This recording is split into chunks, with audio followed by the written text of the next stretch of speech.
अस्सलाम वालेकुम। ਉਹ ਆਂਦੇ ਨੇ ਇੰਨੇ ਦਿਨ ਗਵਾਈਆਂ ਤੇ ਗੁੰਗੇ ਸੁਣਨ ਦਲੀਲ, ਝੂਠੇ ਜਿੱਤ ਗਿਆ ਕੇਸ ਤੇ ਸੱਚੇ ਹੋ ਗਏ ਜ਼ਲੀਲ। ਆਂਦੇ ਬੰਦੇ ਤੇ ਜਾਨਵਰ ਦੇ ਵਿੱਚ ਫਰਕ ਪਤਾ ਕੀ ਹੁੰਦਾ ਹੈ? ਇਨਸਾਨੀਅਤ ਦਾ। ਤੇ ਜੇ ਬੰਦਿਆਂ ਦੇ ਵਿੱਚੋਂ ਇਨਸਾਨੀਅਤ ਖਤਮ ਹੋ ਜਾਏ ਤੇ ਉਹ ਜਾਨਵਰ ਤੋਂ ਵੀ ਭੈੜਾ ਹੋ ਜਾਂਦਾ ਹੈ। ਮੈਂ ਤੁਹਾਨੂੰ ਗੱਲ ਸੁਣਾਉਣਾ, ਇੱਕ ਗੱਲ ਸਾਰੀ ਸੁਣਿਆ ਜੀ, ਗੱਲ ਬੜੀ ਮਜ਼ੇਦਾਰ ਦੀ ਹੈ ਤੇ ਅੱਜ ਦੇ ਆਪਣੇ ਹਾਲਾਤਾਂ ਦੇ ਮੁਤਾਬਕ ਹੈ। ਇਰਾਨ ਦੇ ਕੁਛ ਇਲਾਕਿਆਂ 'ਚ ਨਾ ਉੱਤੇ ਜਿਹੜੇ ਨੇ ਜੰਗਲਾਂ ਦੇ ਵਿੱਚ ਉੱਥੇ ਬਰਫ਼ਬਾਰੀ ਹੁੰਦੀ ਹੈ ਤੇ ਉਸ ਏਰੀਏ ਦੇ ਵਿੱਚ ਨਾ ਜਿਹੜੇ ਭੇੜੀਏ ਰਹਿੰਦੇ ਨੇ ਨਾ, ਤੇ ਉਹ ਜਦੋਂ ਬਰਫ਼ਬਾਰੀ ਹੁੰਦੀ ਤਾਂ ਉਹਨਾਂ ਨੂੰ ਖਾਣ ਪੀਣ ਵਾਸਤੇ ਕੁਛ ਨਹੀਂ ਲੱਭਦਾ।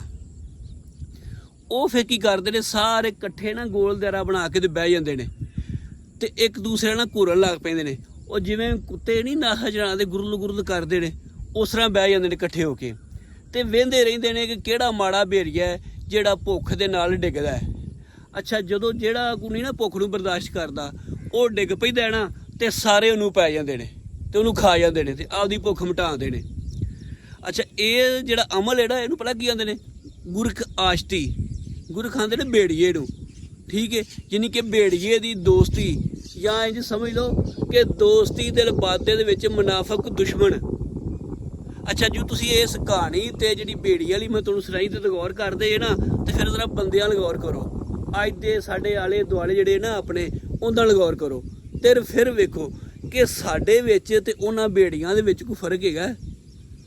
ਉਹ ਵੀ ਇੰਤਜ਼ਾਰ ਕਰਦੇ ਨੇ ਕਿ ਡੀਕਦੇ ਨੇ ਕਦੋਂ ਕੋਈ ਮਾੜਾ ਬੰਦਾ ਡਿੱਗੇ, ਕਦੋਂ ਕੋਈ ਮਾੜਾ ਭੇੜੀਆ ਜਿਹੜਾ ਹੈ ਨਾ ਉਹ ਡਿੱਗੇ ਤੇ ਅਸੀਂ ਉਹਨੂੰ ਖਾਈਏ।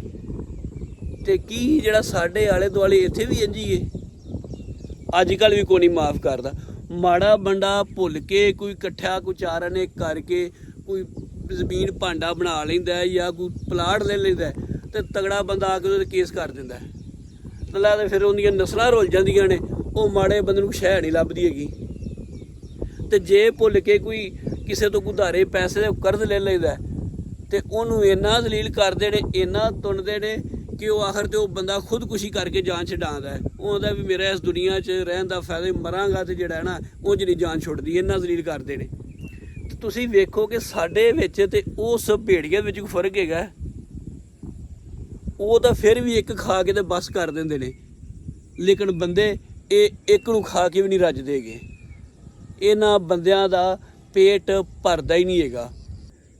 ਹਾਲਾਂਕਿ ਹੱਕ ਤਾਂ ਇਹ ਬਣਦਾ ਹੈ ਕਿ ਕੋਈ ਮਾੜਾ ਬੰਦਾ ਹੈ ਤੇ ਉਹਦੀ ਮਦਦ ਕਰੋ, ਉਹਦੇ ਸਿਰ ਤੇ ਹੱਥ ਰੱਖੋ, ਲੇਕਿਨ ਨਹੀਂ, ਇੱਥੇ ਜੇ ਕੋਈ ਮਾੜਾ ਬੰਦਾ ਹੈ ਤੇ ਉਹਨੂੰ ਰਗੜ ਦਿਓ। ਉਹ ਮਾੜਾ ਹੈ ਕਿਉਂ? ਉਹ ਮੈਂ ਇੱਕ ਦਿਨ ਉਹ ਸੁਣਿਆ, ਇੱਕ ਟਿਕਟੋਕ 'ਤੇ ਵੀਡੀਓ ਵੇਖੀ, ਉਹਨੇ ਦੱਸਣ ਕਿ ਮੌਤ ਹਰ ਬੰਦੇ ਨੂੰ ਆਉਣੀ ਹੈ, ਇਹ ਰੱਬ ਦਾ ਇੱਕ ਕਾਨੂੰਨ ਹੈ। ਤੇ ਜੇ ਉਹ ਬੰਦੇ ਦੇ ਆਪਦੇ ਇਖਤਿਆਰ ਹੁੰਦੀ ਤੇ ਉਹ ਤਗੜਿਆ ਬੰਦੇ ਆਖਣਾ ਸੀ ਮਾੜਾ ਸੀ ਤੇ ਇਸ ਕਰਕੇ ਮਰ ਗਿਆ।